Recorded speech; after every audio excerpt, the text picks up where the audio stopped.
राधे राधे। श्री हरिदास श्री कुंज बिहारी। कैसे हैं आप सभी लोग? आई होप कान्हा जी की कृपा से आप सभी लोग अच्छे होंगे और स्वस्थ होंगे। आप लोगों को अक्षय तृतीया की हार्दिक हार्दिक शुभकामनाएं।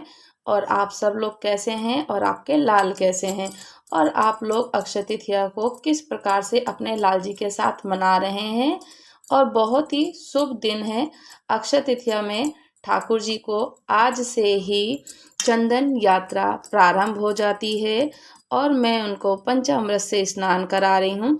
देखिए, वैशाख का महीना भी चल रहा है और साथ ही साथ में ठाकुर जी की सेवा चंदन यात्रा भी प्रारंभ हो गई है। अक्षय तृतीया के दिन से ही ठाकुर जी की चंदन यात्रा प्रारंभ हो जाती है और कहा जाता है कि वैशाख के महीने में जो भी आज के दिन दान पुण्य किया जाए वो अक्षय हो जाता। अक्षय मतलब कभी समाप्त नहीं होता और वो अनंत तक रहता है। अक्षय मतलब पूर्ण। ठाकुर जी को आप स्नान कराएं पंचामृत से, दूध, दही, घी, शक्कर, इसमें आप सब कुछ मिला करके उनको आज के दिन पंचामृत से स्नान कराना बहुत शुभ और बहुत अच्छा होता है। गाय का जो आपके यहाँ पे जो भी दूधिया आते हों या गाय का आपको दूध मिल जाए तो शुद्ध, जैसे दूध होता है ना गाय का, वो हो तो और भी अच्छा है। देसी गाय जो होती हैं तो अच्छा होता है। और आपके पास गंगा जल हो या यमुना जल हो, उससे स्नान कराइए। ठाकुर जी आज के दिन बहुत प्रसन्न होते हैं। आज के दिन देखिए बहुत सारे शुभ कार्य होते हैं। अक्षय तृतीया है। अक्षय तृतीया में ठाकुर जी अपने आप के, जो हम बांके बिहारी जी में दर्शन करने जाएं तो ठाकुर जी के आज के दिन ही उनके चरण दर्शन होंगे। और चरण दर्शन में क्या है, उनके पास में चंदन का लड्डू भी रखा जाता है। चंदन का लड्डू आपको पता है, आपने दर्शन भी किया होगा। जब भी होता है तो ठाकुर जी को चंदन का दर्शन भी कराया जाता है। और आज से, जैसे कि मैंने बताया, अक्षय तृतीया के दिन से ही इनकी चंदन यात्रा प्रारंभ हो जाती है। चंदन यात्रा 21 दिन तक चलती है। जैसे कि वैशाख का महीना और बहुत गर्मी, तो बहुत गर्मी तो ठाकुर जी को ठंडकता प्रदान करने के लिए कार्य किया जाता है।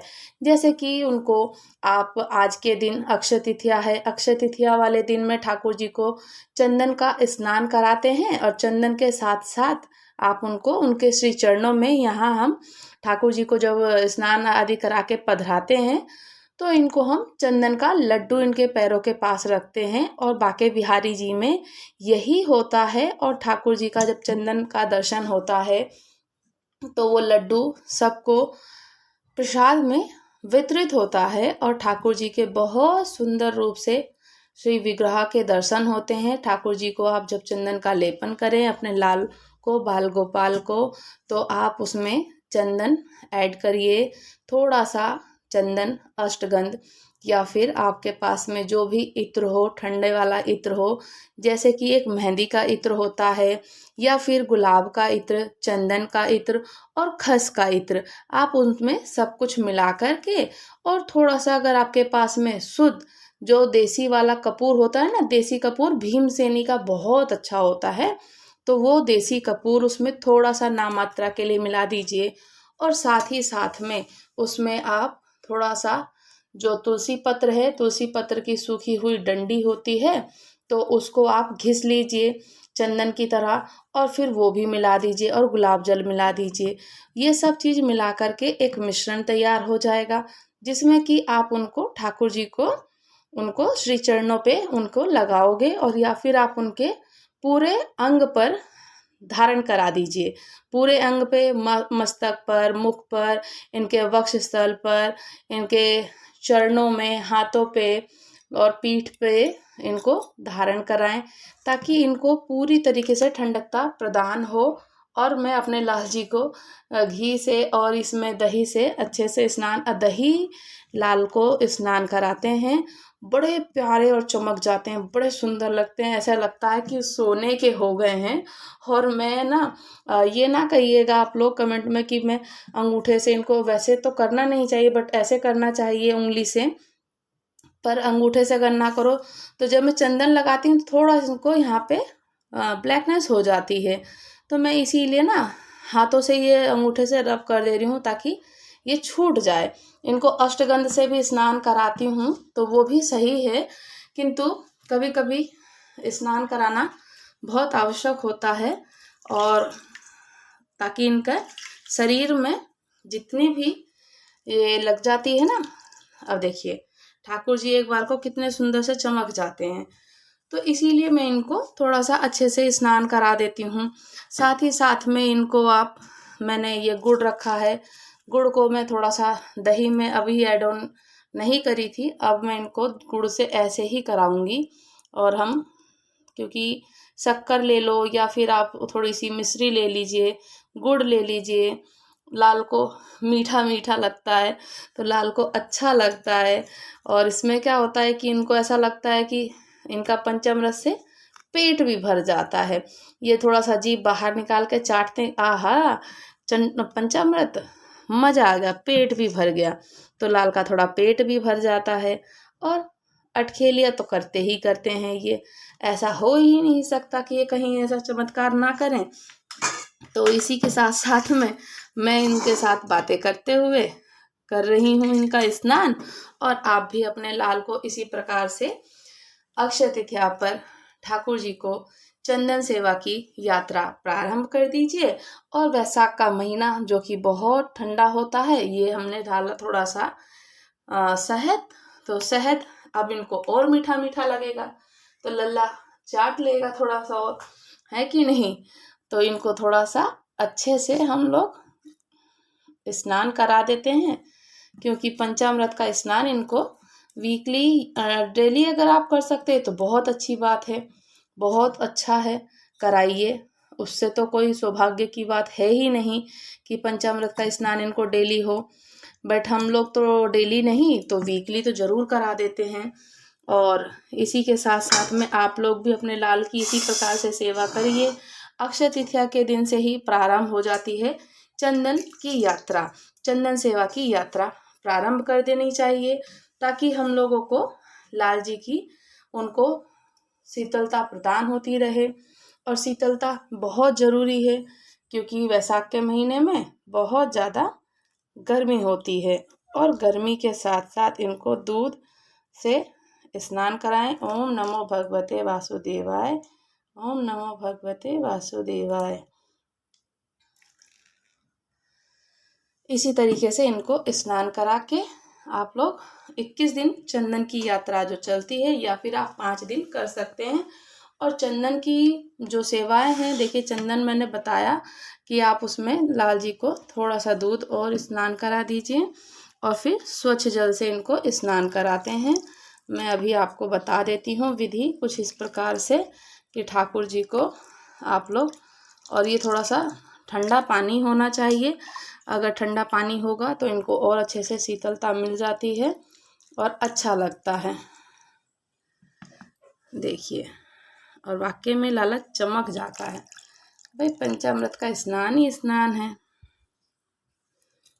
ये देखिए, देख सकते हैं आप लोग, सुंदर सुंदर सा गुलटू मुलटू सा हो गया है, चमक गया है। अभी मैं आपको बताती हूँ कि मैंने अपने लाल जी के लिए चंदन किस प्रकार से तैयार किया है, और चंदन में मैंने क्या क्या ऐड किया है। चंदन की सेवा को प्रारंभ करना और इसी प्रकार से ठाकुर जी को शीतलता प्रदान करना अच्छा आनंद सुखमय है।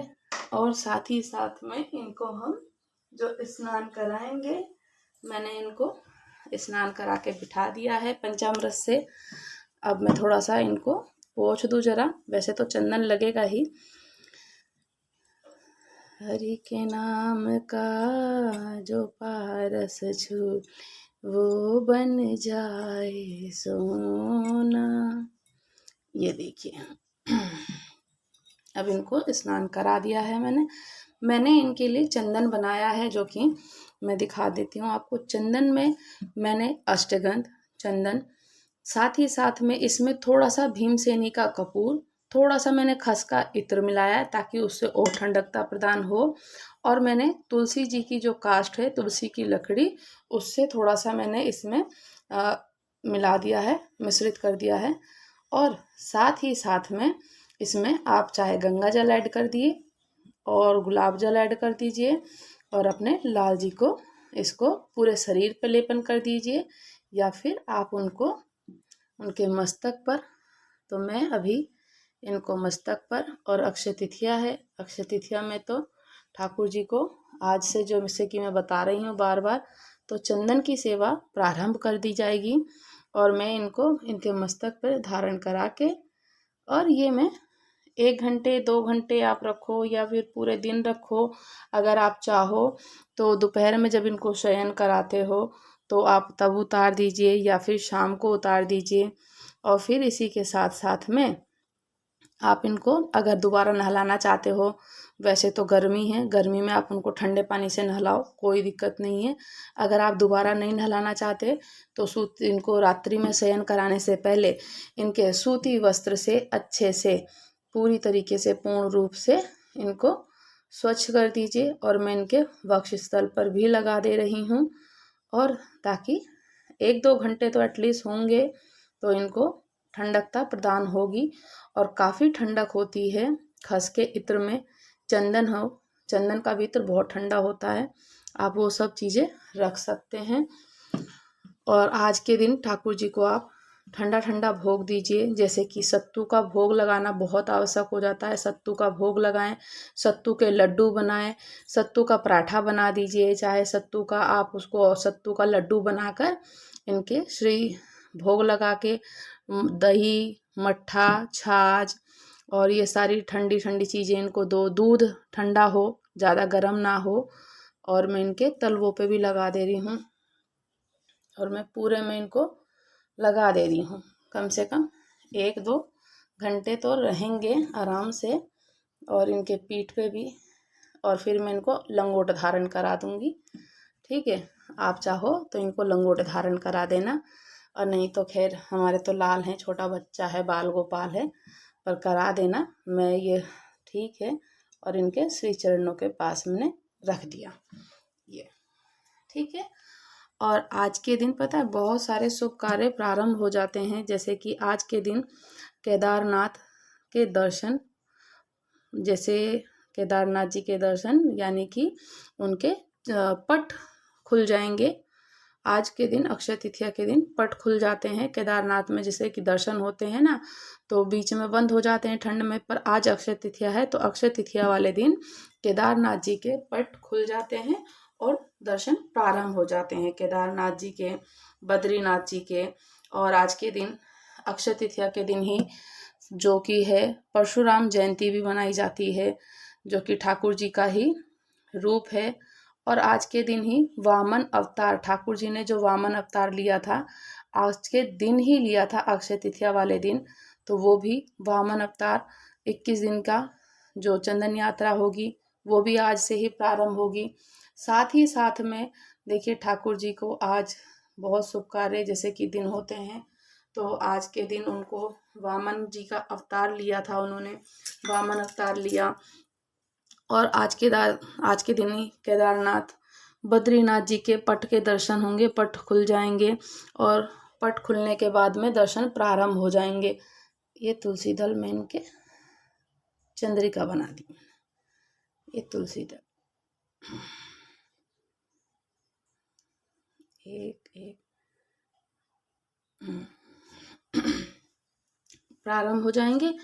और साथ ही साथ में इन्होंने आज परशुराम जयंती इसीलिए मनाई जाती है कि इन्होंने आज जो कि परशुराम जी का अवतार हुआ था, वामन अवतार हुआ था।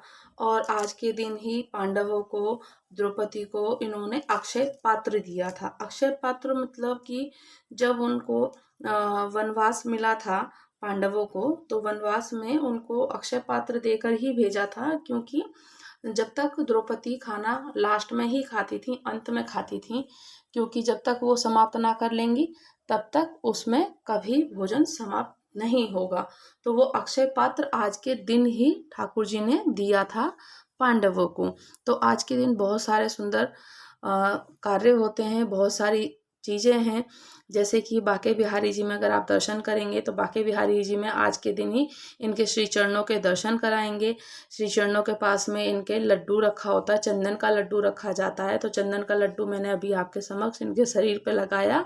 और चंदन का लड्डू बनाना बहुत आसान है। इनको आप ठंडी ठंडी चीज़ें दीजिए, इनको आप सत्तू का भोग जरूर लगाएं। आज अक्षय है और वैशाख के महीने में सत्तू का भोग आप ठाकुर जी को भी लगाएं, साथ ही महादेव पिता को भी लगाएं। महादेव पिता जी को भी आप पंचामृत से स्नान कराएं, उनको अक्षत जरूर अर्पित करें। अक्षत होता है अक्षय, तो यानी कि जो भी आप आज के दिन कार्य करोगे तो वो अक्षय हो जाएगा, पूर्ण हो जाएगा, तो वो कभी समाप्त ना होने वाली चीज़ें हैं। तो ठाकुर जी को आपने किया, आपने महादेव पिता जी को भी इसी प्रकार से एक लोटा जल चढ़ाकर उनको अक्षय पात्र में, जैसे कि ठाकुर जी की कृपा इतनी होती है कि भगवान से ऐसी कृपा करें कि भगवान हमारी ऐसी मनोकामना है कि आप हमें भी ऐसे ही अक्षय पात्र दीजिए, अपनी कृपा बनाए रखें कि कभी खत्म ना हो, किसी भी प्रकार से घर में सुख शांति समृद्धि वैभव बनी ही रहे। ये अब हमारे लाल जी को आप देखिए, मैंने इनको इसी प्रकार से भाई किया है। बिल्कुल सरल सिंपल है, कोई ज़्यादा नहीं है। आप लोग भी इसी प्रकार अपने लाल को सरल सिंपल पूजा करिए, इसी प्रकार से लाल जी को खुश कर दीजिए। और मैंने आज जो चंदन का इत्र बनाया है, तो इस चंदन के इत्र में खस का इत्र मिला दिया है। चंदन का लेपन जो बनाया है, ये खस का इत्र जब हम गए थे लास्ट ईयर वृंदावन में तब लाई थी, और ये बहुत अच्छा है। इसमें इतनी फ्रेगनेंस नहीं आती, पर इसमें इतनी ठंडक है, इतनी ठंडक है, शीतलता प्रदान हो जाती है बहुत। ये लाल को शीतलता ही प्रदान करने के लिए, क्योंकि वैशाख जेठ आषाढ़ ये महीना जो होता है बहुत गर्मी का होता है, भीषण गर्मी होती है, तो लाला को भी गर्मी लगती है। जैसे कि अभी इनको अक्षय तृतीया में चंदन की यात्रा प्रारंभ कर दी गई है, और फूल बंगले की सेवा भी उसी दिन से, जो कि कामिका एकादशी थी, कामदा एकादशी थी। फूल बंगले की सेवा कामदा एकादशी से लेकर जो कि सावन का अमावस आएगा, सावन के महीने में जो अमावस आएगी उस दिन तक चलता है। तो 4 महीने निरंतर फूल बंगले की सेवा चलती है। तो आपके जो भी पौधों में, क्यारों में जितने भी फूल हों, तो हमारे तो देखिए इसी तरीके से छोटे मोटे फूल हो जाते हैं इतने ठाकुर जी के लिए कि इनके श्री चरणों में चढ़ जाए।